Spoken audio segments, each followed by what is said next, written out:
ये CCTV footage एक प्रेमी के खौफनाक इरादे को दर्शा रहा है।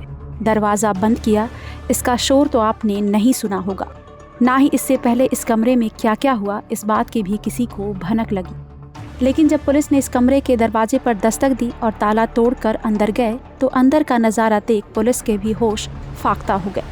कमरे में एक लड़की की खून से लथपथ लाश पड़ी थी। सुबह हिंजोड़ी पुलिस स्टेशन के एपीआई पांचाल इनको इन्फॉर्मेशन मिला कि हिंजोड़ी के लक्ष्मी चौक एरिया में एक लॉज में कुछ फायरिंग का इंसिडेंट हुआ है। उसके हिसाब से वहाँ के लॉजेस चेक किए हुए।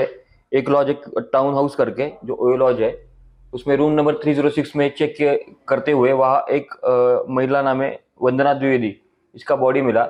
वहाँ का सीसीटीवी चेक किया और रजिस्टर चेक करने के बाद ये वंदना द्विवेदी और एक ऋषभ निगम नाम का एक व्यक्ति है, जो दोनों उस लॉज में 25 जनवरी से रह रहे थे। और वो शायद उस जो ऋषभ निगम है वो वहाँ से 9:30 बजे, कल रात 9:30 बजे वहाँ से निकल गया है।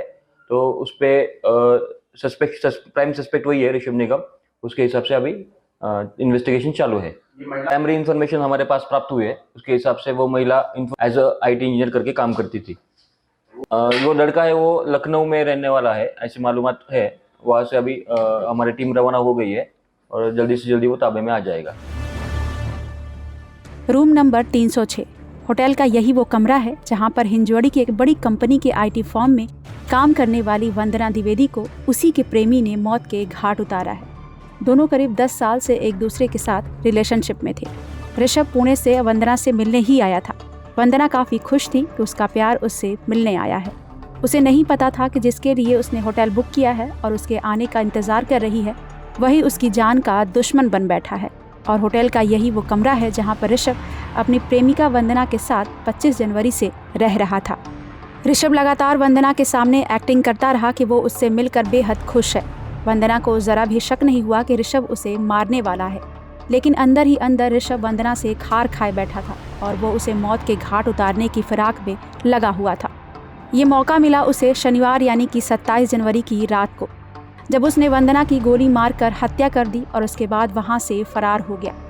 सीसीटीवी फुटेज में भी रात के 10 बजे के बाद वो कमरे से बाहर निकलते हुए कैद हुआ है, यानी कि ऋषभ ने वंदना को मौत के घाट उतारा और वहां से फरार हो गया।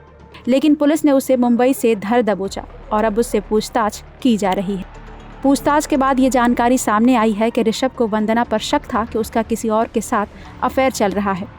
इसी बात से लखनऊ का रहने वाला ऋषभ नाराज था और उसने प्लान बनाकर अपनी गर्लफ्रेंड को मौत के घाट उतार दिया। फिलहाल पुलिस ने कमरे की तलाशी ली है, जहां पर पुलिस को ऋषभ के खिलाफ कुछ सबूत मिले हैं, जिसके बाद अब आगे की कार्रवाई की जा रही है। ब्यूरो रिपोर्ट, क्राइम तक।